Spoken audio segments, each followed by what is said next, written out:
Hoy te traigo un podcast con un invitado clave para entender cómo la inteligencia artificial está transformando nuestra relación con los medios de comunicación, la información y la creación de contenido. Shyam Sundar, profesor en la Universidad Estatal de Pensilvania y director del Centro de Investigación para una Inteligencia Artificial Socialmente Responsable. Shyam es uno de los mayores expertos en los efectos psicológicos y sociales de la inteligencia artificial. En esta entrevista, hablamos sobre cómo la inteligencia artificial personaliza la experiencia de los usuarios, los riesgos de homogeneizar contenidos y el impacto en nuestras interacciones humanas. También exploramos cómo la inteligencia artificial democratiza la creación de contenido, permitiendo a más personas producir medios de alta calidad. Y discutimos temas clave como la responsabilidad de las plataformas para evitar la desinformación y perpetuar estereotipos. Una conversación realmente interesante grabada en el marco del Rain Film Festival, el Festival Internacional de Cine e Inteligencia Artificial en Barcelona. ¡Dentro podcast! Estoy en la Universidad de Pompeu Fabra, en el marco del Rain Film Festival, con Shyam Sundar, que Shyam Sundar es un especialista en el efecto que puede tener la inteligencia artificial en los medios. Y, por extensión de lo que vamos a hablar hoy, es de ese efecto que puede tener en la sociedad y también en el cine. Hi, Shyam, can you explain a little bit about you, who you are and where are you come from and what is your main focus of study? Sure, yeah. My name is Shyam Sundar and I'm a professor in the College of Communications at Penn State University. I also direct the Center for Socially Responsible AI at Penn State University, and I'm the founding director of the Media Effects Research Laboratory there.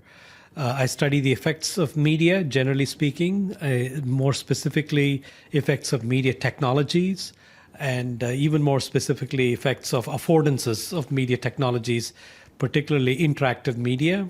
And these days, of course, I'm focused heavily on studying the effects of artificial intelligence or AI-driven media and how that affects users psychologically, and also in terms of social consequences and societal benefits and so forth.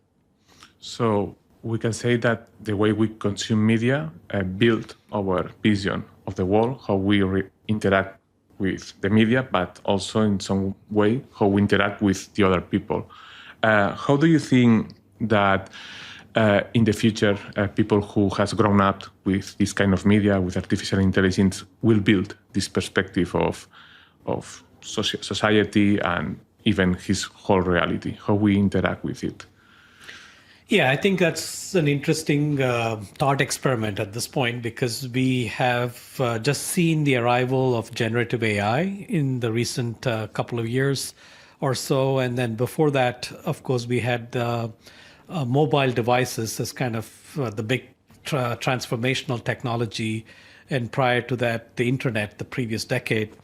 And so we have so-called digital natives who are basically kids born after digital media came into being. And so they don't know any other way. They only have interacted with digital media. And so in that respect, they have a different worldview. They don't compare and contrast all the time between the way it used to be and the way it is now, kind of thing, because that's natural for them. So similarly, the next generation, the kids born today and later, might always think of AI-driven media or AI-based media as kind of natural. So in some ways, there will be expectations that are inherent. Like, for example, you would expect media to know you, to know your preferences, to give you what you always wanted. And in fact, if a media does not give you that, you might be surprised, or you might be even disappointed that it does not understand you as much. So the idea that systems understand you, the systems know you, they are personalizing information or individuating you in ways that a person might individuate you, will become very common. Some of us grew up in the days of mass communication or mass media, where we were all sitting and watching TV, one among million of people, and we did not expect the people on the screen to address us individually. But then we've come a long way from that. Now we expect the media characters to talk to us as individuals. We expect them to individuate us, just like we expect other people in our community. Like you called me Shyam, you did not call like a generic professor, or, things like that. So it becomes like interpersonal communication, which I think is going to become very common with mediated characters talking to individuals. And so even kids in the next generation would expect to be served in a very personalized way by media characters. You have mentioned a really good point, that it's these interpersonal relations that we have now as a humans. And you said that we will expect that the media will know as well as a human could know us and serve us, maybe in a better way than a human can do. So do you think that in the future this could be a sort of kind of problem, that people prefer to interact to machines that know them best and they are designed to please him than humans that maybe they can disappoint them? Yeah, but in fact, there will be no alternative, actually. Chances are most machines, most of the time, are going to be like that, where it understands the audience, it understands the user, and caters to that user individually and in a very specific way. And people are going to find ways in which they can assert their agency so that they can get what they want out of that system. So just like people do that with each other, like, in interpersonal communications too, there's always this kind of give and take. So when somebody is trying to give you something, you always, calibrate the expectation by saying, this is how you prefer things, or this is how you would like things. And so like that, you would also interact with systems in ways that would maximize your needs and maximize the achievement of your needs. And so I think it's going to be the norm rather than the exception of having individualized treatment, from these media. And so they won't know any better, I think. So do you think that the her scenario, it's not so likely to happen in a general way in the future? The what scenario? The her, the movie? Oh, the her scenario. Oh, yeah. So which scenario in particular do you have in mind? The scenario where people tend to interact just more or engage more with his artificial intelligence, with his bot, than a human or other people. Oh, I see. So I thought you were just talking specifically about media characters. But yeah, if you were talking about mediated versus unmediated characters, there is a certain fear of that even with traditional media, right? A lot of people say that the more people are attracted to media and the more gratifications they get from media alternatives, the less they would they rely on functional alternatives. So there's a tradition in mass communication studies called uses and gratifications, where basically the fear is that you would find media alternatives to human alternatives all the time, especially if you're highly dependent on the media. So in some respects, that can be translated to AI-driven media or AI-driven systems, where if the systems are catering to your needs so well, you may not find enough merit or need to rely on human counterparts to get what you want. And so it's a matter of dependence, the degree to which you're dependent on it, and the degree to which you value human contact. There could be certain types of people who do not value human contact as much as others. And so for them, this is perfect. Or they might have certain disabilities or certain kinds of social inadequacies that might inhibit them when it comes to human-human contact, but they might be much more comfortable with the human-robot interaction, for example. And for them, that is actually even better in some ways. And so I think it's going to be based on individual differences in terms of your need for human contact and your value of human contact, as well as individual differences in the degree of dependency that you have with AI-driven, highly personalized, highly individualized kind of treatment.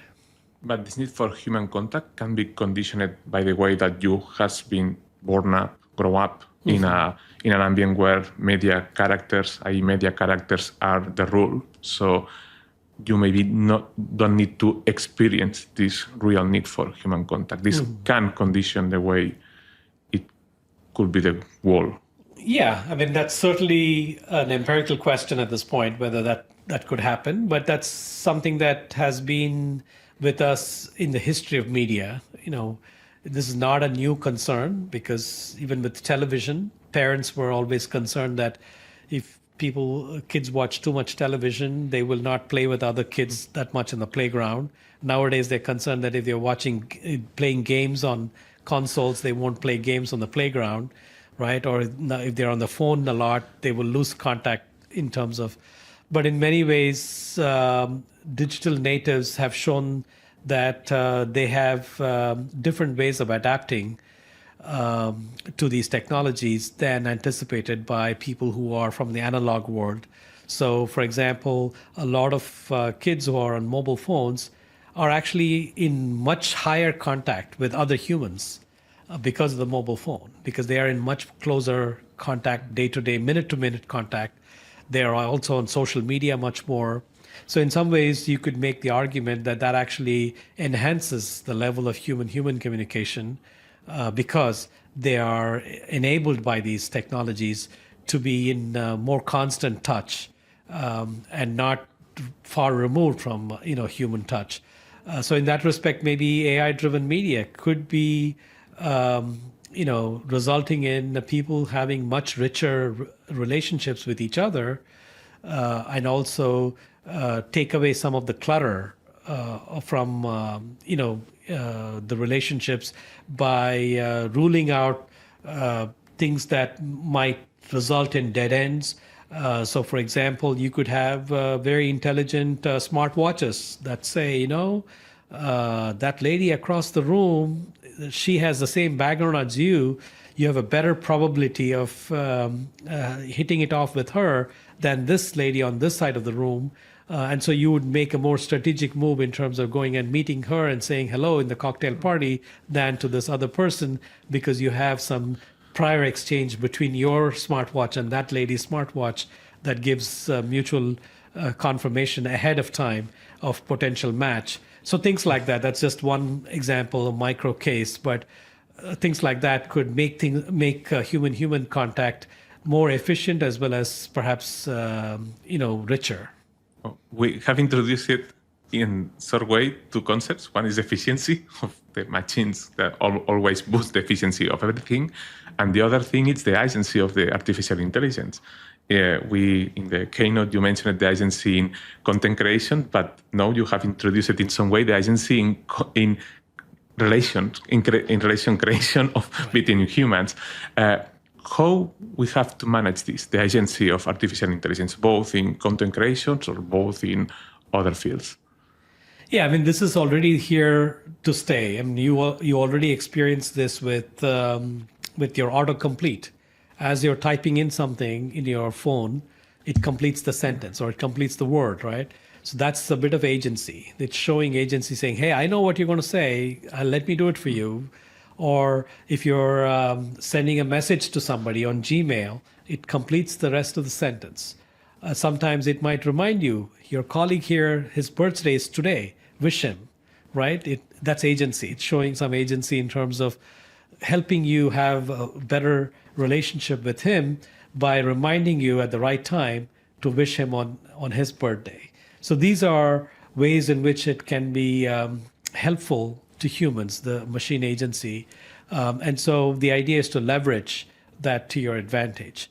And of course, people are concerned about privacy and about its intrusion into your lives and knowing too much about your data and taking into account some of the pitfalls of data being accumulated by these systems that potentially are hackable and manipulable by bad actors. And so those are also negative issues that you have to think about. So at some level, like I was saying in my talk, there's this cost-benefit analysis. It's a bit of a social exchange because you're getting some benefits, but at some cost. You're giving up some privacy. you're giving up some of your personal information. When it comes about this agency, about recommendations, about choices, do you think that artificial intelligence could drive to an scenario of homogenizations, that it tends to always give the best options, and these theoretical best options will always be the same for almost everyone? So this will drive us to a more homogeneous view of the world? That's very likely, given the training data tend to be about historical patterns of human interactions, and so the Q effect of AI that I was referring to is the idea that AI is full of these cues that are sort of generic mass consumption kind of cues. So if you ask for an attractive person, generative AI is going to give you most likely a light-skinned, female, thin individual as kind of the archetype of attractive person. So you need to kind of course correct that accordingly while using the system to say, this is not what I mean by attractive, or I want an attractive in a different sense, like a Botero attractive, whatever you think is attractive. So you can teach the AI system your preferences and also your definition of things. And so in that respect, the nice thing about AI, unlike with other older technologies that would be customizable, is that it learns. It's not just simply about repeating what you give, but it's basically as you keep giving it certain inputs in one direction or another, it puts things together. It makes decisions for you in ways that would maximize, or at least what it thinks would maximize, your benefit. And so it's up to you to then understand its benefits, and also its pitfalls. Sometimes it makes mistakes and it may not get it right. And so that's where the agency negotiation comes in, where you assert your agency, you ground truth it at an individual level. For you, what does it mean for it to be an attractive person? And then you kind of bring it together and stitch it together. And that's how it would be truly individualized. Otherwise, you're right. It'll be whatever the generic image is that is going to be served to everybody is what we would get.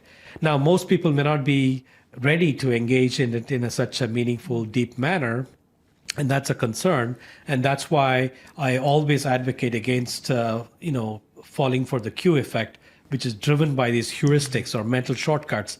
Just grab whatever AI gives you and then go and put that in your PowerPoint presentation and just go, present it. What you end up doing is you might end up perpetuating stereotypes, reinforcing stereotypes, which is dangerous in the end. And it can also lead to training the models further to become much more homogenized, like you said. And so you have to have a much more critical lens and stop and think about how you're using AI's products, rather than blindly applying that into your work and blindly trusting that whatever AI generates is actually an accurate representation. How do you think we can achieve that? Achieve that humans tend to have a more critical spirit towards what technology brings them, right? When you are interacting with ChatGPT, it's always quite convincing, and most of the times it gives you quite good results. If you are used that artificial intelligence gives you almost always good answers, how can you be in alert of what is artificial intelligence telling you? Yeah, absolutely. I think the whole point of using AI is efficiency, right? So you don't want to spend a lot of time, thinking about it. So what ChatGPT and other generative AI tools can do are two things. One is explain. Explainability is a key idea in AI. Explainable AI is almost a movement in AI, which, when you translate it to the user level, it would be about how the AI system produced what it produced. So it tells the user, okay, here's what I give you, but this is why I give you this. So some kind of a window into why it gives you that particular response. Maybe It sometimes will tell you about its training data. I was trained on this, that's why I'm giving you this. Or sometimes it might say, you asked for this, I'm assuming this is what you mean, and therefore I give you this. So sometimes it can explain itself. And so that kind of explanation is critical. That's number one. Number two is it should be interactive, which means it should give the user an opportunity to provide some kind of feedback about the response. And that's when users can say, I disagree, or this is not a good response, or in the case of ChatGPT, it'll say regenerate. One of the things that it can add is when you say regenerate, you can provide a field for people to put a reason why they want it regenerated, because they were unhappy, or is it because they think it's wrong, or is it because they want more variety? What is the reason for asking for regeneration? Then that could teach the system how to respond better, next time around. And so in that way, it can achieve that mutuality between the AI and the user. But do you think that this mechanism, I completely agree with you, that is the way we should use these kind of tools. Do you think that will be the rule? That will be the way humans will use this kind of technology? Because I remember of the times of internet when it was said that with internet you have all the knowledge on your hand. You can learn about everything, but then how we used internet at last, it's not to be more clever, smart, or knowing more about most topics. Most of the time it's searching about the same kind of information and reinforce some biases in some cases. Do you think that we can expect that humans use this kind of technology in the proper way? And if we cannot expect that, how we can mitigate this? Yeah, there's going to be invariably a pattern of people using a technology. This is really hard to predict exactly how they would use it, but if the internet is the standard that you apply, or even search engine, generally speaking, is kind of the way you think about the newer generation of AI tools. In some ways, it's a little bit more communicative than search engines or the internet in general, because it's more conversational. So the conversationality is a critical element of it. And one thing that makes me feel good about that is that by definition, conversationality builds in interactivity. This is what we call message interactivity, because each message that you get from the system is contingent on the messages that you put in. So in some ways, you're building in a little bit more systematicity to your thinking. So you cannot just blindly approach ChatGPT, for example. Although the GPT, custom GPTs that are incorporated into various tools have various different ways in which their interfaces work, and some of it might be geared more toward efficiency rather than toward conversation. But ultimately, all of them have one thing in common, is that they have this conversationality aspect to them. So given that, I feel like it might be different than internet or search engine, and that people are going to engage in some amount of back and forth. However, there is this real danger of people buying into the first response that they get. Like, they will not go have a deeper conversation, but they will just say, give me a picture of, a CEO, and they grab the picture it gives you and then put that in their PowerPoint slide and then go to a presentation and do that. And there could be hundreds of such use cases every day across the world. And so you end up perpetuating a standard image of a CEO that a generative AI tool produces. And so they may not question that. And that's where the concern is. And that's where you have the potential for mischief even by bad actors, like, for example, fake news, right? So a critical limitation of current day technology, like you said, a lot of people relied on internet for searching, for scholarship. We all used to walk to the library to get a journal article. Now we just go online and search and get the journal article. So our productivity is increased as scholars. We produce more research now. We are much more, productive. All of that is possible because we are getting information at the fingertips. It's making information retrieval much more efficient, but it also makes us vulnerable to fake information or misinformation, because in that sea of information we're getting, there could be some misinformation that are embedded. Likewise, with generative AI tools, there's the possibility, very real possibility, of misinformation being seeded into some of this training data and then finding their way eventually to users. So the solution is for intermediaries. General interest intermediaries is a term that's used very often to describe mass media platforms. Similarly, we have platforms like in social media. We have Facebook and Twitter and so forth. Each one has their own terms and conditions, and they prohibit certain kinds of content. Like YouTube will ban certain types of content. Even if people upload them, they have a moderation system that would take down content that does not fit within their terms and conditions or violate certain terms and conditions. So likewise, generative AI tools will be part of platforms. Like, for example, you cannot ask Sora to create a video of a real life person. That violates their terms and conditions. So you cannot just put an actor and say, give me this actor's whatever, because the actor is now protected property in a way, and that it will not do that. And so like that, you have many different scenarios that you can think of where there could be potential for mischief or potential for problems, which certain platforms will make it their business to protect the users from, and that'll be their selling point. And then they will say, this is why I use Claude, this is why I will use ChatGPT, or this is why I would use Stability, this is why I use Perplexity. So different people will have different platforms of preference because it has certain kinds of gatekeeping that they do. So intermediaries, what they do primarily is gatekeeping. The reason we trust one newspaper over another newspaper is because this newspaper has higher standards on what to provide and what to cut off, whereas this other newspaper might be more liberal.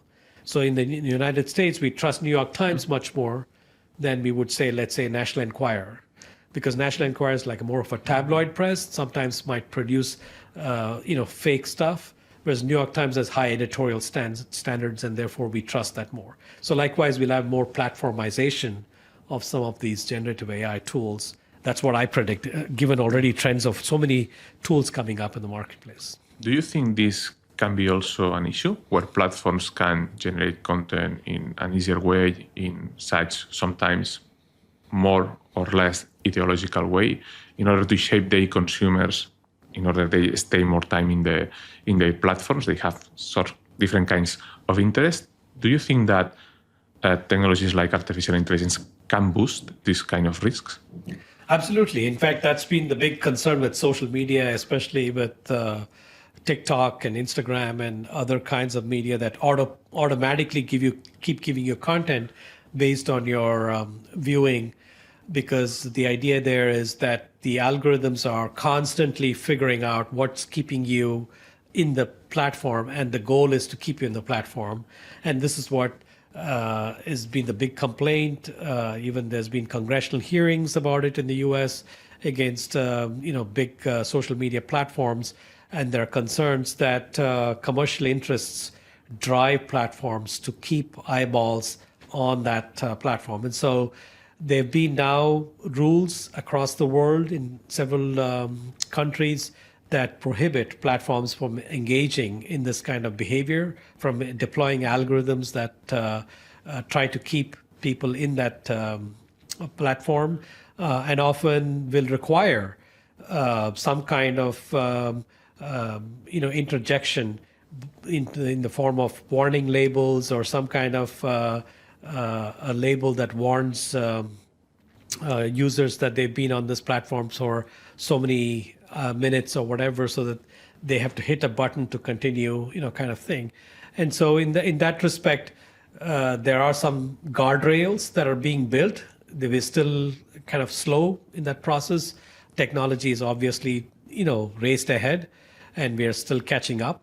And with generative AI tools, there's this very, real likelihood that we will have similar, type scenario where there's going to be certain platforms that are using these tools for promoting ideological positions or for keeping people on the platform for commercial reasons, and they will get exposed. And people will say, this doesn't bother me. In fact, I like it, and they'll stick with it. Or there will be people who say, no, this platform does this, therefore I'm moving to another platform. In the US, we have very heavily ideological platforms, media platforms like Fox News, which very openly cater to conservatives, and they make no bones about it. And there are millions of people who say, yeah, I love that. Let me bring it on, more of it. And they like that kind of ideological silos. Of course, you can ask larger questions, whether it will lead to more polarization in society and so forth.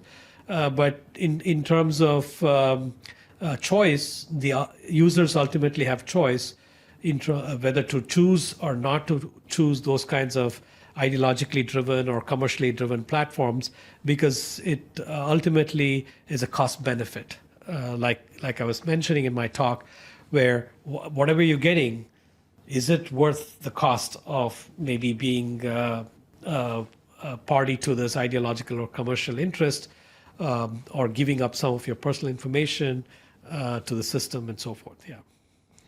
And we have talked about consumer position until now. I want to switch to the other side, to the creation.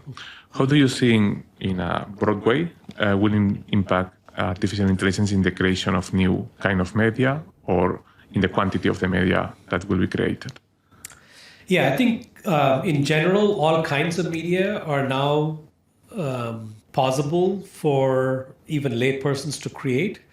Used to be that you would have to have specific skills to create images or let alone videos, but you don't need now photography skills or video making skills, videography skills to create videos. All you need to know is how to write text to prompt generative AI tools to create the images or videos that you want. And so that text is something that you have to get good at. And so it's a different kind of skill set that's emerging, which is the skill of prompting generative AI tools.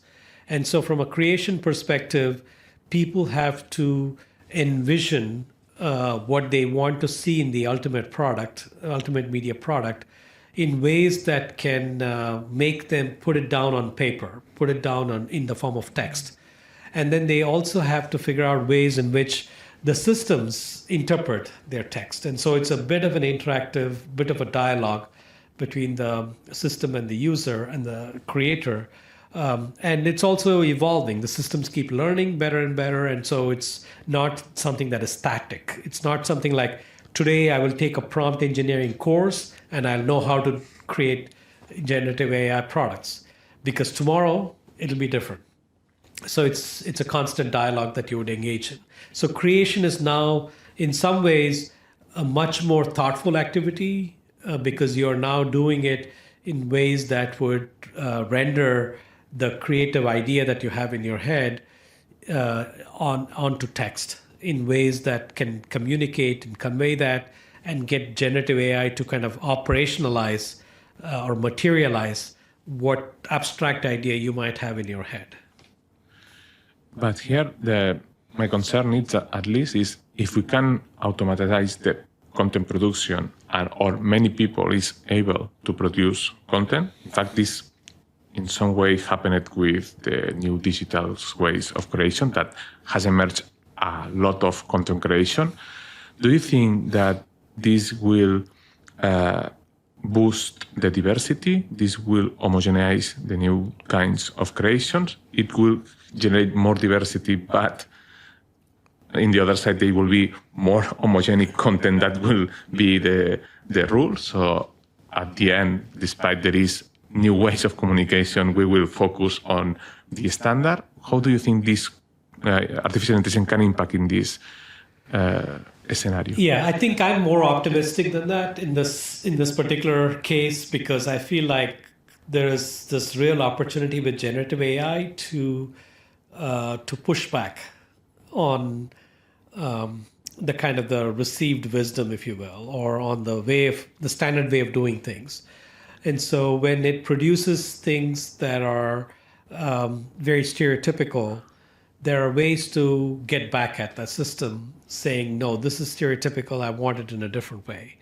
And I think you already see that happening with several celebrated examples of people calling out certain stereotypical products of generative AI, and then generative AI tools then learning from that, and even the platforms themselves prohibiting certain types of content because there's been a backlash. So in some ways, the social media kind of exposure of what generative AI tools produce has been a good kind of training ground, if you will, for the next generation of generative AI tools, because a lot of people are posting on social media their experiments with generative AI tools.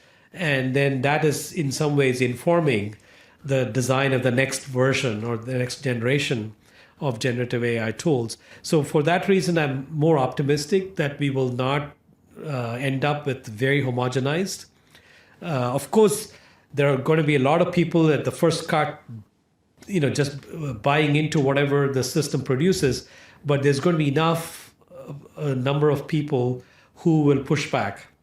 And that pushback will be evident, not just in terms of the system, being told that their response is problematic, but also being exposed outside the system through social media and other channels, which now have a little bit more of a kind of a bully pulpit feel to it. That is to say, it can broadcast to the larger audience saying, look at the problem that this particular tool has. And so they can shame the platform to, engineer the systems better. I was putting the focus on the technology rather than on the user. What I mean is, for example, TikTok. When there is some trending, everyone is doing exactly the same, so it's generated a huge amount of similar content. From the perspective of the user, you think that artificial intelligence will magnify this trend? Also, in other words, everyone will try to emulate the same kind of content that for some reason it's working, or there will be more outsider voices that will have the impact in the whole scenario? Yeah, I think in general, the certain amount of sameness is to be expected. However, human psychology is such that if you give people the same thing or pretty much the same thing over and over, they'll get tired. They'll look for novelty. Human beings are inherently variety seeking. They want more variety in whatever they consume. And they want to see something that is novel, something innovative, something that piques their curiosity. So algorithms have to kind of evolve with that. So in that respect, it will not be the same thing. In fact, it'll be a market distinguishing feature such that TikTok has a certain type of content that's different from Instagram. We already know that. And so like that, with generative AI tools too, you're going to have all these different platforms known for being particular in certain specific ways, yeah. So you think that at the end, artificial intelligence will empower the creativity because it will lower the level of the craft, of the ability to make something. So most people could talk through different ways of media. So yeah, absolutely. I think it democratizes the use of media in ways that are unimaginable in the past. And so now everybody can be a filmmaker. And you'll see in the next generation, there will be people who don't know how to handle a camera, who will be filmmakers winning award at film festivals because they know how to prompt a generative AI tool to produce a film. This question is not just about artificial intelligence, it's maybe a broader perspective. As a media expert, do you think, this is my perception, that in the top industry, the mainstream industry that produces media, it tends to homogenize more than the lower end, the individuals or the independent creators, or the effect of a more homogenized industry tends to affect in the lower levels? Well, I think in general, we have a kind of backlash to mainstream media now that's going on with the arrival of social media, mobile media, so-called personal media. And so we have seen a declining interest in mass media of the olden days. The number of people watching mainstream television has dipped. People subscribing to newspapers has gone down. Same with radio, right? So all of that tells me that these kinds of mainstream media, as we would know it, might not be as dominant, especially with AI-driven tools, especially with more and more people who are going to be creators of content. And you see already that tendency with lots of very successful YouTubers running news channels. They create their own news and they broadcast just like news organizations. And many of them are more popular than, they have more subscribers than some of the more respectable news organizations with high journalistic standards. And you see that now in several platforms. And so I think you'll see a similar tendency. It might be that people will balkanize in ways that are very narrow niches, but ultimately I think you're going to find less of that dominant media influence and more the agenda setting being set by these individual creators or small scale creators at best. Yeah. What you have just mentioned here in Spain has been a problem for the government, and in fact, in the last few weeks, they released a new law about an influencer law in order to regulate what it can be said or done by an influencer. Mainly, the focus is in the aspect of advertising products, but in some kinds it refers to this kind of influencers that make news and they have this free of speech that it seems that in the old times they can control easier, which are the main voices that are explaining the reality. And nowadays this is far more difficult. How do you think that this kind of control will find a way to perpetuate, or it will be far more difficult for him to control what is said and in the ways it is said? Absolutely. I mean, this is an issue with any kind of government and authoritarian type regime which wants to control all the voices. Is going to be hard if you have many voices, right? In the case of these coup attempts that you see in classic examples of African countries where there are coup attempts, the first thing they do is they go capture a broadcast television station so that they can broadcast to the people saying, we are now in charge, the government is gone, the administration is gone. And so that kind of centralized action is no longer possible because there are too many broadcasters, too many broadcast outlets because of Instagram influencers and so many other people who have a platform, to talk to people. And so this in the era of generative AI is going to be even more of a concern because you're going to have custom GPTs deployed, and they're going to be little chatbots that are deployed in many different applications and many different websites even. And it's true not only for government regimes, it's also true for corporations, right? So when corporations have custom GPTs and the chatbots say something, they're accountable. So there was this case of, I think, Air Canada. Air Canada had a chatbot that basically promised a refund to a person. But Air Canada's technical policy is no refunds. But chatbot said refund. And so this person basically sued Air Canada. And Air Canada said, our official policy is there's no refund. We could not, but he showed the transcript of the chatbot, and it said, you can get a refund for this ticket. And so they took it to the court, and the court said, your chatbot, it's on your website. That means whatever it says, you're accountable, you're responsible. So speech, has consequences. And if there is content that's being created and you platformize that content, whoever owns that, chatbot or whatever that gives out that content is going to be responsible for that. And that applies to governments, it applies to corporations as well. Do you think, just what you mentioned, I remember the case of Google AI Overview, the last tool that they launched in the last weeks. Do you think that generative artificial intelligence for Google has been a huge issue that they have been pushed to develop whenever they didn't want to do? Because I think about it, and I think that this technology pushed Google to develop as an editor. That it's something that he wouldn't has been. He would have been just a shower of information of others, and with artificial intelligence, his results are his speech in some way. Yeah. This could be problematic. Right. Yeah. And so Gemini has had this share of issues now because of some of the starting trouble with generative AI incorporation.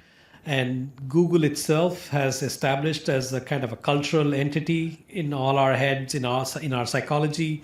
Google is God, right? It kind of, because of its search engine background. So when Google said something, people thought, oh, this comes from the most authoritative source because it's basically a search engine.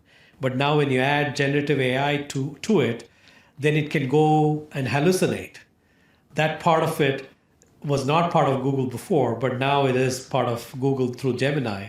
And so when Gemini says something, people think, oh, it's as a God-given word as Google, and that's where the mistake is. So they need to calibrate that. They need to explain that some of these things sometimes may not be accurate. Just like ChatGPT sometimes has the disclaimer. So like that, there needs to be these kinds of disclaimers and for people to kind of do some course correction. But I think that we do not expect this accuracy from ChatGPT, but we expect that accuracy from Google. Right. And that's the problem when we judge both tools. Both may be wrong sometimes. Maybe Gemini is wrong more times than ChatGPT. But the judgment of this is Google, this should be fine. Right. I think it goes against. Yeah, we just did a study recently, and we were concerned that a lot of people were using ChatGPT as an information source. Because there are these celebrated cases like the lawyers in New York asked ChatGPT for precedents of a case. It made up some precedents and fake cases. And then they went to the court saying, these are some precedents. And the judge said, not what nonsense. And they basically were held liable for the mistakes that ChatGPT made. And when they were asked, they said, hey, I asked ChatGPT, it gave me these precedents which don't even exist. So we were concerned that a lot of people are using it that way. And so we asked a small group, it's a focus group study, which they would trust more, ChatGPT or Google or Wikipedia. And thankfully, most people said Google or Wikipedia over ChatGPT. However, the reason they said that is because Google gives other sources, right? It gives you, it's not just Google's word. It's basically just Google's search engine, and it gives you all the original sources. And for Wikipedia, it also gives you references. It gives you their references, and then people can correct. It has editability. These are examples, great examples of exactly what I mean, which is you have the interactive possibility that Wikipedia has. Google search engine gives you the source. It explains for you. ChatGPT does not. Gemini does not, right? So that's the problem. Gemini more or less puts the sources, but it makes up so much information sometimes that you have to go to the sources anyway. Right, and it gives you that combination, and that's what I think is confusing. So in some ways, Google as a company is taking a big risk by hurting the reputation of the platform by calling that as part of Google. I mean, I know there's an effort to call it Gemini, but Gemini is associated very strongly with Google. And so it's very risky, at least this early stage of hallucinating, GPTs to be kind of combining with existing products that have such a high reputation in the field. And so in that respect, I think it's a problem, but it's a technology that's evolving. They're going to improve, and they're going to make sure that it does not, make these kinds of mistakes. Do you think? 30 minutos? Vale, okay. Do you think that, not from a corporative standpoint, just from a technology and human relation with this technology standpoint, was it a mistake to sell these kind of tools as a factual information sources, despite of what they are really, that they are just tools that can manage language and be useful in so many different ways than just give us information as a source? Yeah, I think it is problematic to market it like that, and I think people should be wary of any technology platform that uses GPT and says that we are giving you factual information. It's a generative tool. By definition, it generates. And of course, there are various techniques to try to verify facts. You could do this, a system that, generates misinformation, a system that generates real information, and get them to adversarially kind of battle it out and try to generate the correct information and so forth. So there are, various technical ways in which you can try to suss out the real fact and lose the misinformation in the process.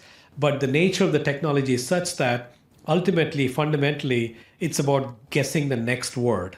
It's about guessing the next occurrence, guessing the next token or next embedding, if you will. It can be very useful where there's predictions that happen. So, there are lots of cases in the world where there's a pattern that from history we can learn.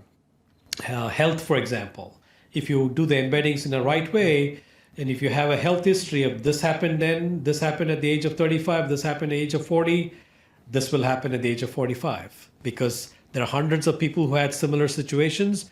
And then at 40, it can tell you what you're going to go through at 45, whether you're going to have a heart attack or not at 45. At 40, it can tell you that.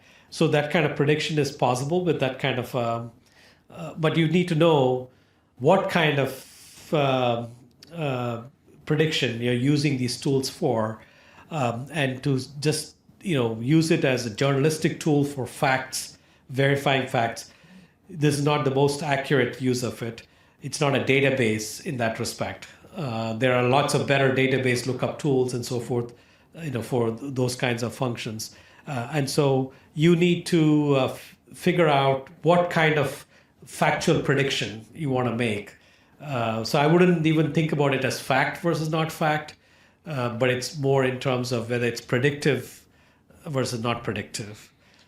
You have introduced a really good point with the word of pattern, where the pattern concludes to a solid facts that we can assume that are true and not harmful. It's positive, but many times this point to a bias or to a stereotype. How do you think we will solve this with artificial intelligence? Because Gemini, for example, tried to solve it, and it generated in his image generator images of black and Asian Nazi soldiers. Mm-hmm. So how do you think, where is the more straightforward solution, in the systems or in the humans using the systems? Well, humans using the systems obviously is the most important thing in terms of interrogating a system, especially in the early stages of its development, right? So this is where we need to be conscious and cautious, and we are, I think, to a large extent. That's why we are being able to expose all these problems with these technology. And the systems are also, in some ways, responsive to this kind of human backlash. So I'm optimistic that given the nature of this technology, it's not a fully engineered system, right? It's got emergent properties. So that means it basically is going to give you stuff that is emerging based on all the different converging data points or training data inputs that it gets. And so even your backlash is potentially a point of training the system to do a better job in the future. And so it tends to take on all this input. What it does with it is a bit of a mystery, right? Ultimately, it's a bit of a black box, how it does it, what it does. And so it's unlike the stable. It's unlike a bridge. It cannot say if I engineered it like this, it's going to do this job, right? It's basically you're enabled it to perform in a certain way, and it can or need not perform in a certain way. It can perform in a third way that you did not even predict. And that's what we mean by the emergent property of generative AI, which means there's a constant need for vigilance on the part of users and even producers, for that matter. That's really interesting.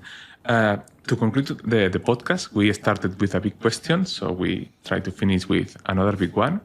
What do you think that will be the main concrete change that will experiment the media in the next 5 years? That's a difficult question to respond to, because it's so rapidly changing and evolving right now. And I think a lot of media are moving toward much more of an interpersonal communication model rather than mass communication model. And we are seeing more conversationality in our interactions with media. And so our use of media, I think, it will fundamentally change in that direction, where we are talking to systems and saying, give me the news, or tell me more about what's going on with Spain's president, or what's going on with the soccer match tonight, rather than sitting and listening to the news, or sitting and watching whatever entertainment there is. Instead, it'll be on demand. It'll be much more interactive. It might be much more conversational in some ways, and also it'll be a dialogue rather than a transaction. So do you think that in the more or less near future, a media channel could be an avatar, a human avatar chatbot that could generate video in real time, for example? Yeah, it is certainly possible if that's what you want, and if that's something that is asked by the user, by the viewer. Certainly that's something that it can produce. And it can also maybe streamline some of the prompting to a point where somebody else does the prompting for you and you don't have to do the prompting, and it can generate that. So there could be many layers of human involvement before generative AI, or there could be many layers of automation before it produces what it produces. Yeah. And that's where all these companies and maybe YouTubers evolve to typewriters. Yeah. In some kind of way. Many thanks, Shyam. I think it has been a great talk. There are many topics that we can keep talking about, but I think it has been a really, really nice chat. Thank you. Thanks for having me.